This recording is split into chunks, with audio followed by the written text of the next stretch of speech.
So cool. Well, we'll give it like a minute or two and then we'll get started and go from there if that works for you. Yeah. How was the rest of your day today? Pretty good. It's been obviously like rainy and dreary and you know, Oh, has it been? yeah, Got it. like tornado warnings. Oh, Yes. wow. The joys of living Yeah. in Columbus. Yeah, I can imagine. Well, let's get started and then, more people will filter in, I'm sure, as I just sent the reminder email. So first off, Rehgan, I want to, thank you for joining me today. I really appreciate it. For those of you new that are attending, this is part of a weekly conversation series where I talk about content strategy and branding. So this week I have Rehgan Avon on, and I'll turn it over to you, Rehgan, to, talk about your background, who you are, and we'll jump into things. Sure. Yeah. So, I didn't originally particularly have a background in branding or content creation or anything like that. It really sparked out of just a particular passion for the analytics space and wanting to, you know, uh, put my expertise out there and then also find other women, particularly or underrepresented minorities in the analytics space, also get their voices heard. And that was a huge hesitancy for me for a long time because putting yourself out there can make you feel really vulnerable and maybe you may feel a little bit of an imposter syndrome, but I've found that sharing your stories and sharing your experiences and what you're working on is really beneficial to a lot of people, and including yourself. So, my background's in engineering. I've been in the analytics space for the last 7 or 8 years. And I particularly study the analytical process that organizations um, put in place to be able to make sense and commercialize their data. So I've been doing that for a little while, and about 4 years ago, I started the Women in Analytics community, and that's grown, significantly over the last 4 years. So I've dedicated a decent amount of my time and energy into that and building that. And I recently launched my own consulting business as well. So I have a lot on my plate, but all good stuff. So in terms of, one of the things that really struck me was you talked about like imposter syndrome and sort of, you didn't come from a content, point of view, and now you've built out this large conference. How can you talk about how you decided, hey, I'm gonna launch this, and how you came over that imposter syndrome of, you know what, I can do this. I can build this out. Yeah, it started really organically, honestly. It's not like I woke up one day and said, I want to build a giant community and, have a particular reputation or significance around that. It was really more of a selfish reason of wanting to network and expand my own network in the analytics space. And, that's how it started. And I think from a content perspective, it was really just things I was interested in. And for a long time, building women in analytics was okay, what are the topics that I'm seeing occur over and over again in the industry? And can I find people who are experts in those topics? And can I bring them together? And can I kind of curate this experience for other people to consume that and learn new things? And it really just kind of sparked out of my own general curiosity about the topic. I knew nothing about creating content and keeping people engaged and growing a community.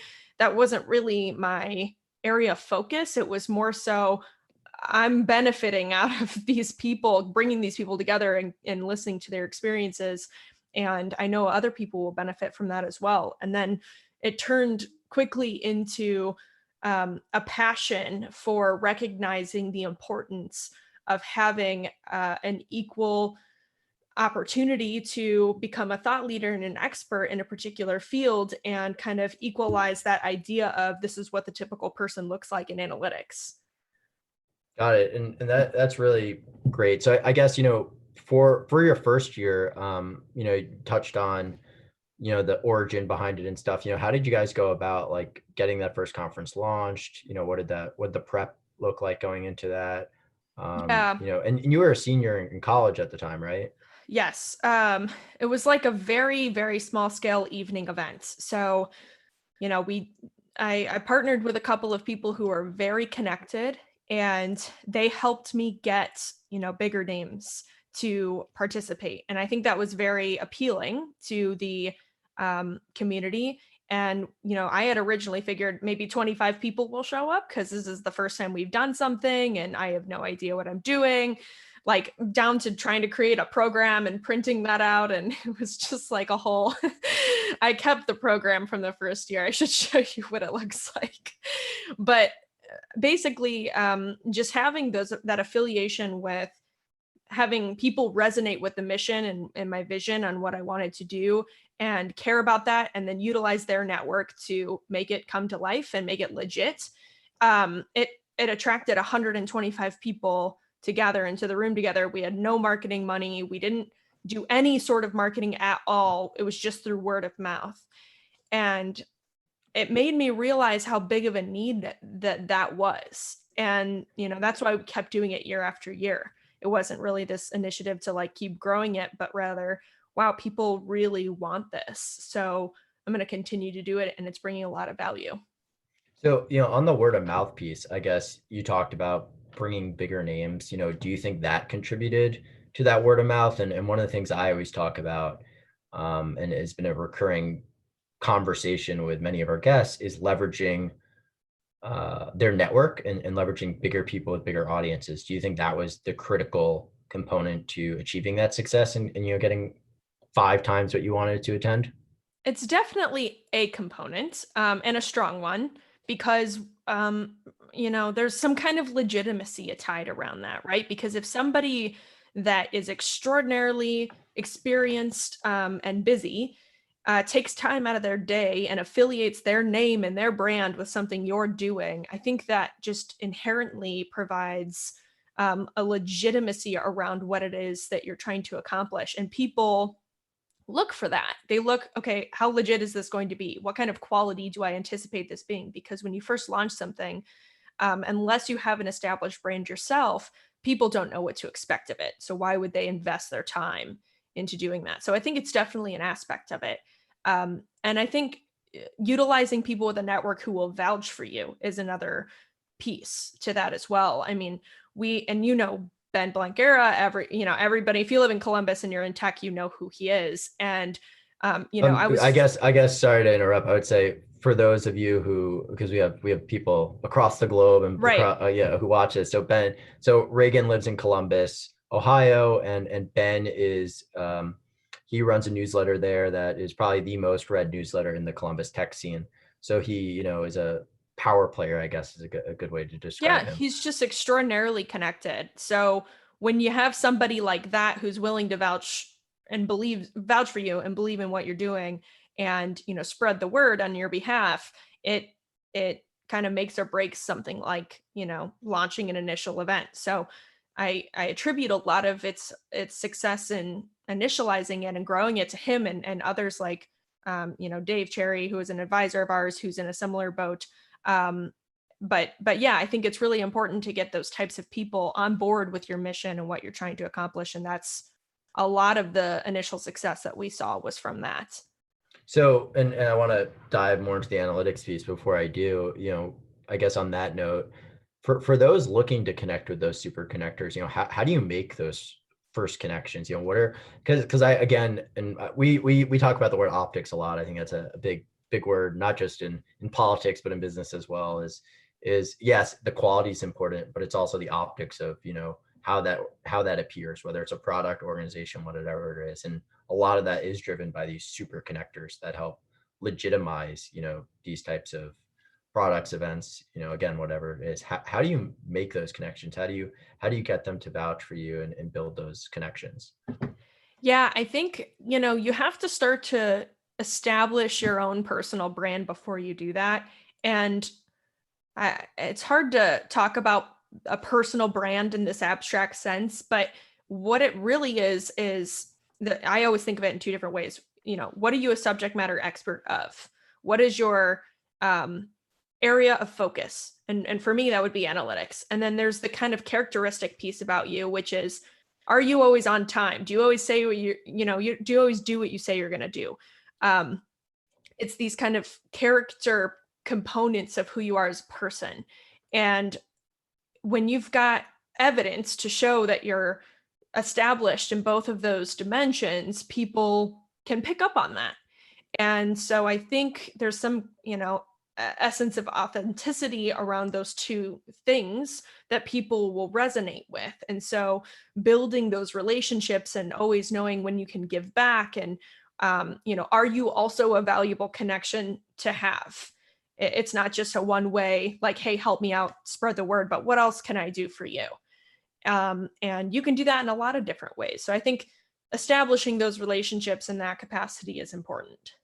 Yeah, and our speaker last week talked a lot about when you're building these brand partnerships, make sure they're mutual and they're not transactional in nature. And you Yeah. touched on that really well. And it's amazing because I'm sure for you, when you started, you were asking people, hey, they looked at it as they were doing a favor for you, but now it's probably reversed in some ways, and you're doing a favor for them by letting them speak at your event because you have such a large platform to give them.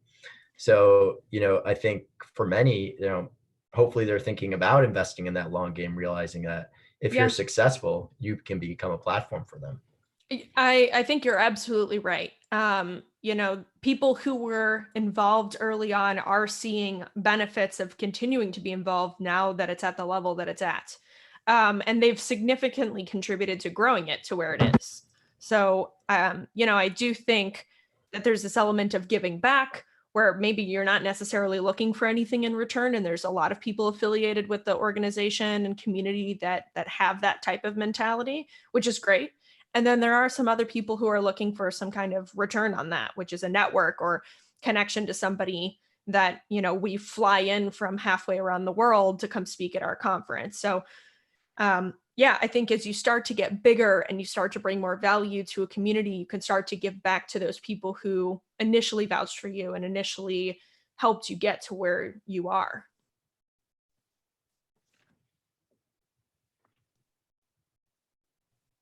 Hey, so sorry, I think you cut off on my end. Can you hear me? Yep, I can hear you.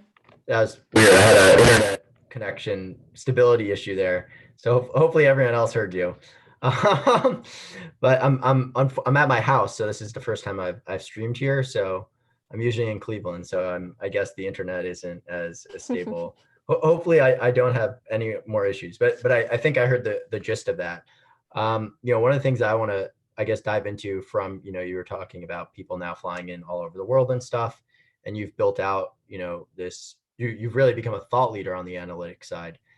Can you touch on sort of, I guess, let's just go into data analytics, like, what is it? Because I think it's a big buzzword, big data, analytics, what are we analyzing? Everyone has all this data, what's the purpose of it? And then I'd love to, after, sort of give that explanation, start going into why it's important, why more businesses need to invest in it, but also how it can help create better brands and create better content. Yeah. So data and analytics is a rather complex topic, but when you boil it down, it's really just collecting and storing information and then trying to make some sort of a decision or conclusion from it. And, we've been making decisions for a long time as a species.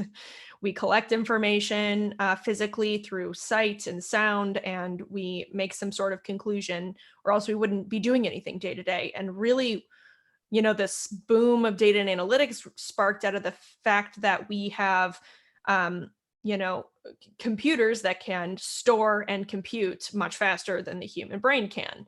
So with all of that, we've seen this big surge in, okay, well, if information can help you make better decisions, which I think we can all agree on that statement, then, or information can help you make decisions, I should say, not always better decisions, then, this idea of more information can provide more context to come up with more confident conclusions. And that's pretty much what people are trying to do with data and analytics. Now, there's tons of complexity around how they do it. There's very clever things that people are doing to be able to store more data or compute things faster, or use different techniques of the data to draw out some important information and conclusions. But really, that's the essence of it when you boil it down.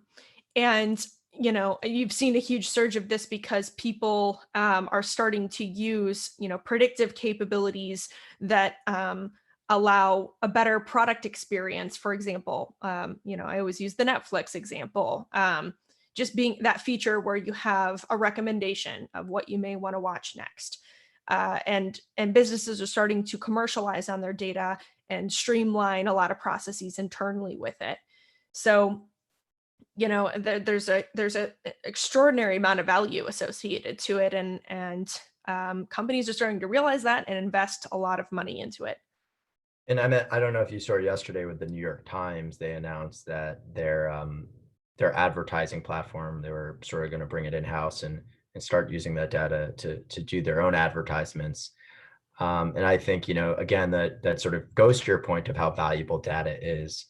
And it's a business, it's for nonprofits, it's for businesses, but it's for political campaigns.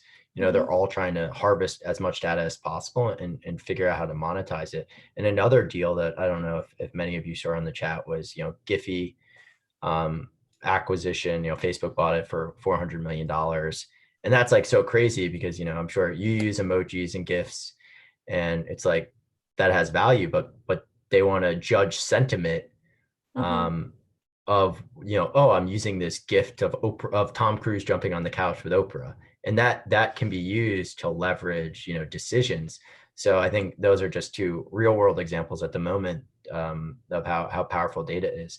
But, for the work you're doing and for the speakers you've interacted with through Women in Analytics, can you talk about, for organizations that are considering trying to leverage their data more, how can they use it?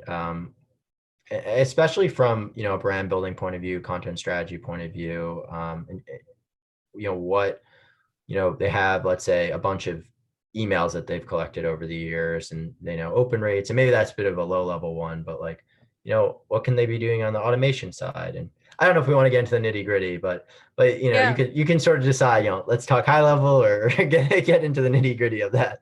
So, analytics has been a huge, at least one particular, dimension of usage for analytics is marketing, for sure.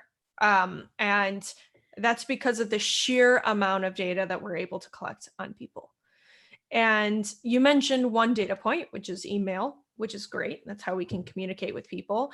And there are tons of tools out there that are happy to take your emails and augment it with a bunch of other information. And that information may allow you to segment your audience into very specific groups of people who then you could associate a particular message to. And so this really idea of really, really targeted marketing either really creeps you out or really makes you happy. And personally, I am in probably the minority here of it making me super happy because I already know that a lot of these platforms are collecting this data on me. And in most cases, you don't really have a choice, although that is changing on a lot of platforms, thankfully. But you don't really have a choice. When you click accept on terms and conditions, they're letting you know that all sorts of information is being collected about you and they can do X, Y, and Z with it. And you're saying that that's okay by using their platform. So if you're going to collect this data about me and there's nothing I can do about it and I want to use your product, then I think it's kind of nice that you're tailoring my marketing and advertising experience to be tailored towards me. Like if, there's been quite a few times on Instagram, I've bought products from ads that have been dead on and I've loved it. So I think, you either fall in the category of being really creeped out about it, which is fair. I'm not less creeped out that people are collecting this information about me and storing it, but I'm also not going to go, off the grid to avoid them to do that. So I think from a marketing perspective, just this new ability to be able to really drill into who's your audience, what do they care about, what are they, what's top of mind for them, what are their motivations, and being able to use that to really tailor their experience to personalize it, which I think most people kind of enjoy that personalization. So it's definitely something that you should explore if you're running a community. We collect data, knowingly collect data from our community, asking them what kind of topics they want to hear, and what kind of level of expertise they have in certain areas, because we want the speakers of our conference to reflect the audience. I mean, this is a big piece that a lot of people miss. If you've got a chief operating officer up on the stage talking about these kind of higher level strategic ideas that he cares about, your audience probably isn't made up of other COOs. They're probably made up of people who aren't COOs. And so you have to tailor that talk to that audience in order to get the message across. And with data and information, I always provide demographic information at an aggregate level to my speakers before they speak, so that they know who's in the audience and what should I talk about, what should I avoid, what should I drill into. And data allows you to do that. Yeah, and that's really interesting, talking about that demographics, because yeah, to your point, some people are like, oh, that's so creepy. I'll have times when I go on a website and I've never looked up like any type of product like that, and then 20 seconds later, I'm getting served that ad on Instagram, or I'm getting served that ad on Facebook. And, well, I guess one question I'd love to ask you is, do you think that improves, well, I shouldn't say you have said that it improves the user experience. Rather, what do you think of companies where they're like not collecting that user data? I know there's some email newsletters where they don't have the pixels, so you don't know open rates or conversion rates. DuckDuckGo, which for those of you who aren't familiar with it, they are a competitor to Google, and their whole thing is they won't track you. So Google, makes money off of advertising by tracking you, and DuckDuckGo's whole thing is that they don't track you. Do you think that sort of that ship has sailed, and those business models, yeah, they're interesting, but data is the king, and data collection is the future? Or do you think that there is that privacy debate still going on, where people are going to be like, no, you know what? I'm sick of Facebook. I'm sick of Google. I'm going to use DuckDuckGo or whatever platform it is. Yeah, I mean, it is a very fascinating topic to discuss, honestly. There's so much work to be done on properly communicating to users what you're collecting about them, and what you're going to do with it. And these terms and condition boxes that you check mark when you sign up for a platform is not sufficient. It's just not. Legally, it works, right? You're accepting it, but you have no way of knowing fully what they're collecting on you and what they can do with it. They can sell it, they can give it to whoever they want to, as far as as long as it's within a particular regulation that our federal government will implement, or for example, GDPR, who in Europe, right, there's all of these additional regulations that are coming out that are telling companies, here are the privacy guidelines. And so I think that's still not enough. You still have to give the power to the person whose data it is, and give them that ability to say, I don't want you to use that for this particular reason. They're really kind of the monopoly of Google and Facebook kind of puts you in that position where you're like, well, I guess I can't use your product then. And I've gotten off of Facebook for a few reasons. Privacy and data are part of it, but I don't use it, and I can't participate in things with Facebook because I don't have an account. And our Facebook group for women in analytics isn't run by me, and I never get on it. It's my marketing team that does it. So I think that they really need to start putting the power back in the hands of the people who own the data, and saying, oh, okay, here's the experience that you're going to give me in return for giving you my information, and I knowingly do that. I think we need to start getting to that point. Yeah, so I guess shifting gears a bit, I love for you to talk about maybe your career and resources that you found successful. And, maybe there are people in the chat who, they're not analytics people, but they want to learn more. So like maybe analytics for beginners or for not professional users. And then after that, also would love for you to touch on, your current business, what's type of the work, what's some of the work you do within the analytics space. So I know that's a lot, so happy to repeat it as No, I got it. I think I got it all. So I would say, when I first learned about, so I have an engineering background, a systems engineering background, and we do a lot with data and programming. So I had that kind of foundational, conceptual construct to work off of. But when I first started learning about the kind of mystical ideas of data and analytics that were so appealing to me and interesting to me, I was able to kind of allow myself to go down these crazy rabbit holes of YouTube, of lectures from people at different conferences, and I really just became obsessed with it and started. And the biggest barrier to entry was terminology for me.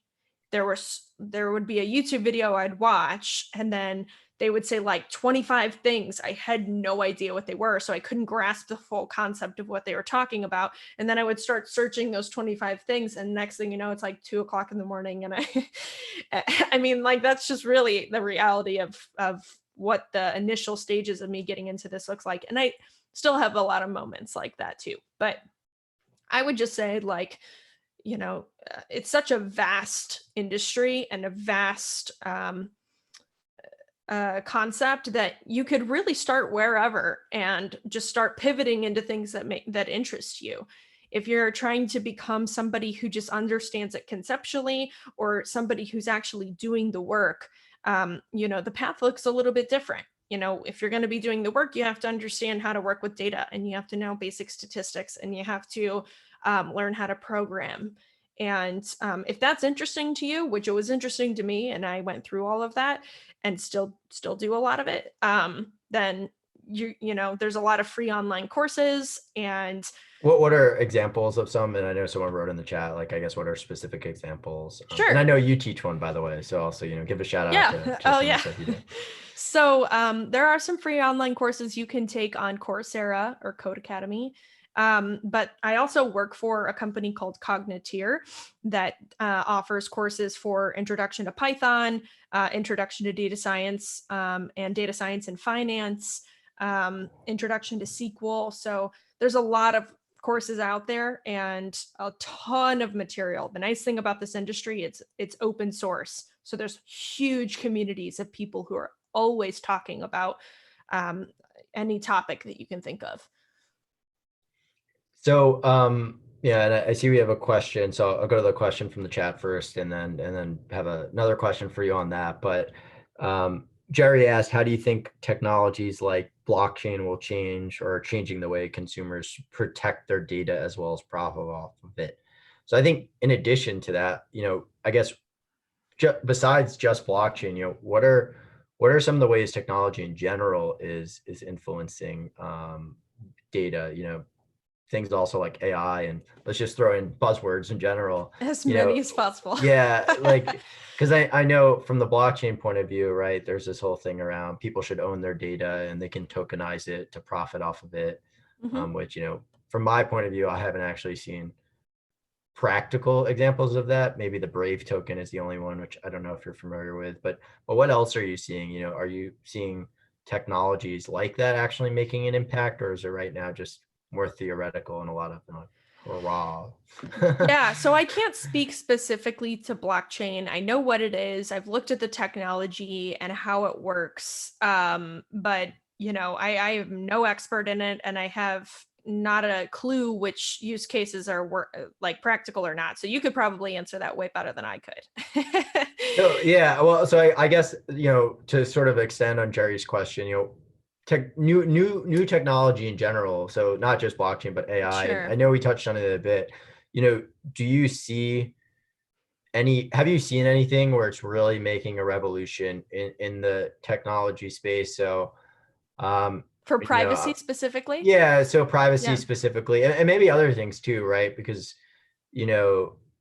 when just trying to think of something off the top of my head. I guess Facebook is an example, right? And this Yeah. was, we're still talking 15 years ago. Facebook was so revolutionary to um, the data collection world, because if you think about data collection, people were voluntarily putting in all their personal information. Like people would pay millions for that, and people were just giving away, oh, I live here, this is my who I'm dating, this is the car I drive. So, Yeah. have you seen any other newer revolutions, whether it's on the privacy side or just in general, with trends that are actually the opposite, where it's even more data collection? Yeah. Well, I mean, we're definitely experiencing way more data collection, especially with the Internet of Things that can capture all sorts of information. And, even in the mobility space, we're starting to see cars become way more connected, which is fascinating, honestly. There's so many amazing things that can happen. But there's also a lot of dangerous things that can happen. So, as many good things as that can happen, as many bad things that can happen.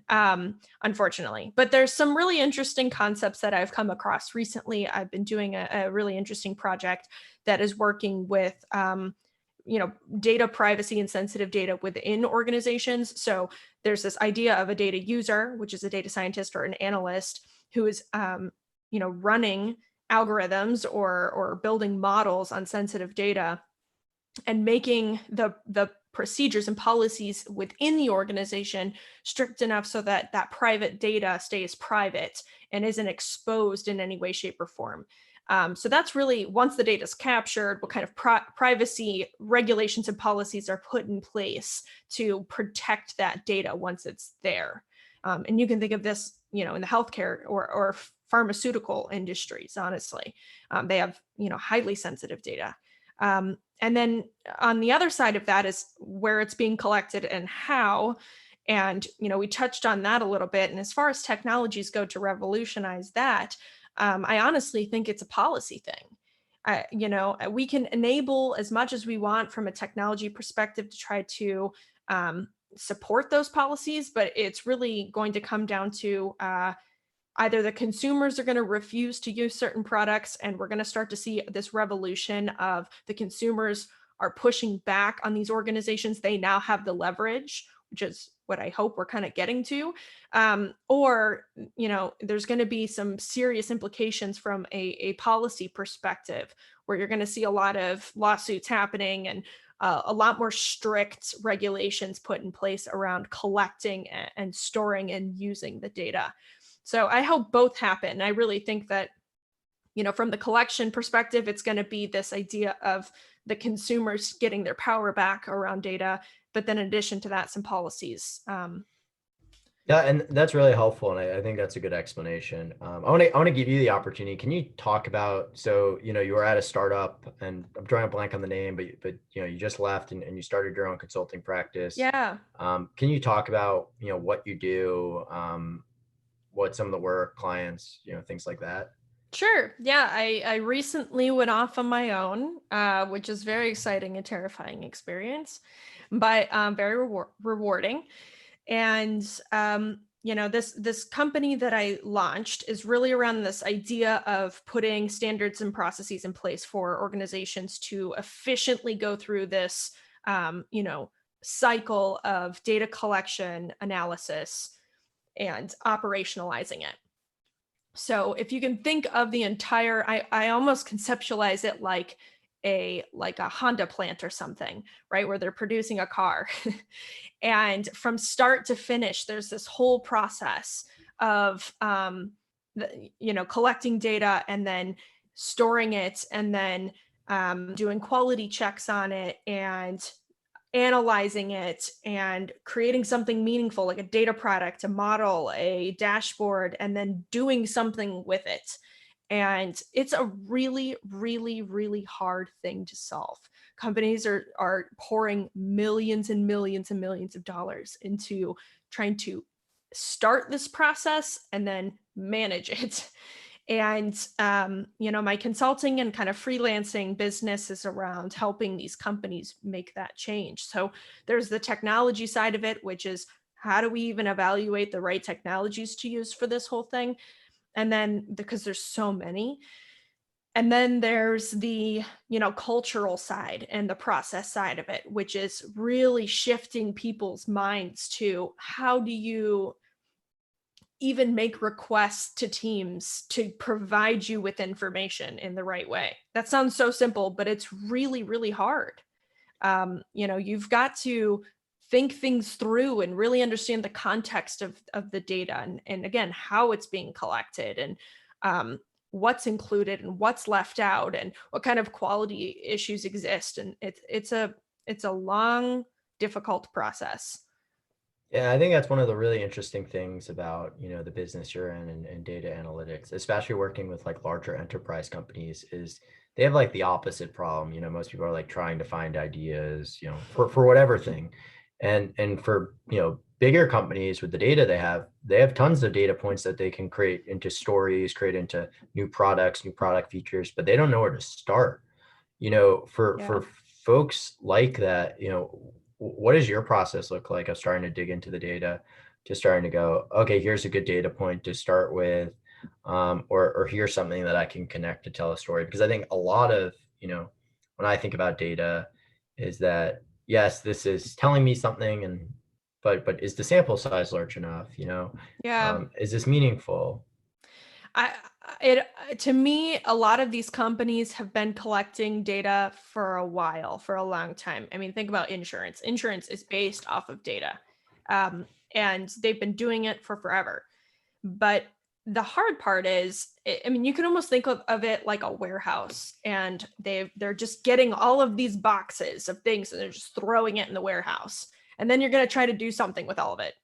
You don't know what's in there, where it is, what kind of quality it's or shape that it's in, and it could be a box of random things you have no idea where it came from, and that's the position that a lot of these companies are in. They've got all of this data, and that's great, but then there's all these problems with how it was collected. And you've got 15 years of this type of data, but it's missing these fields that you need that are critical, and you can't go back in time and recollect them. So these companies are kind of trying to sort and sift through this massive warehouse of random boxes, and they just need organizational help with that. It's so funny. I always remember reading, the book How to Lie with Statistics. And I feel like if you have enough statistics, enough data, you can tell all these stories with it. And you don't know if it's necessarily true. Yeah, I always say that a conclusion are facts wrapped in assumptions. So you've got all these facts, and you have all these assumptions you've made about it, and you draw some sort of conclusion, and that conclusion can be taken as fact to other people without understanding or knowing all these assumptions you've made along with it. And yeah, you can make data say whatever you want it to say.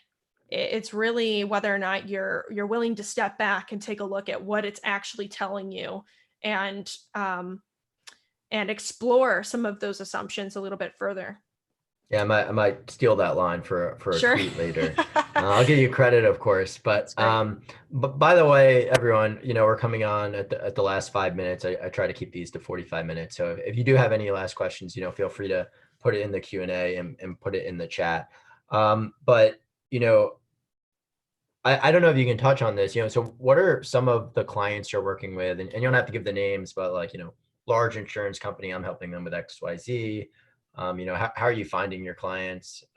Because I think a lot of people who watch this are they're creators, they're building brands, building content, and they're like, oh, I'm getting my clients through word of mouth. And while you definitely have gotten a lot of your clients through word of mouth, we talked about that. Some of it's obviously also because you built this huge platform with it. But can you talk about like how you found some of your customers, and what are some of the projects you're working on with them?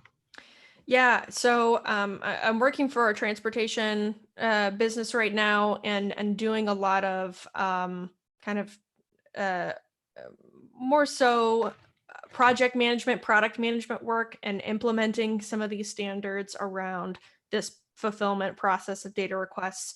COVID has definitely forced companies to take a look at how quickly they can process these requests at a high caliber of quality. And it's challenging. Whereas before they weren't really pressed to do that. It was just kind of a nice to have until, they slowly start to realize some of those effects. But COVID's really just kind of kicked a lot of people into gear, like, well, we got to make decisions right now, and we want to make them with data to back them. And so let's go figure it out. And that's definitely pushed a lot of people to want to tune up the process to do that. And then I'm also working with another technology startup company out of California, somebody that I worked with previously, actually, and doing some kind of product marketing work for them as well. So, yeah, I mean, it's on kind of a whole range, and they do a lot with data privacy and security. So it's on the topic of what I'm particularly interested in.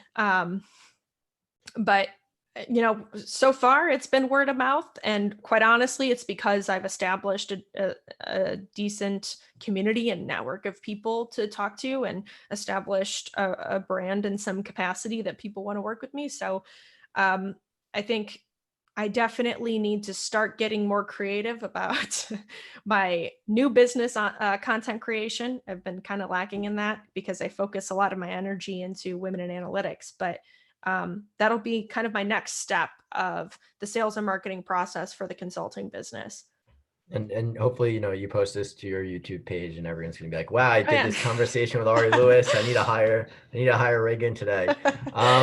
But last question, and also last time for anyone to ask a last minute question if they have one. But what are some of the biggest lessons for people to take away when they're starting to play with analytics, dive into the analytics, especially as it pertains to, creating content, targeting their audience? What are some of the biggest lessons you've learned there?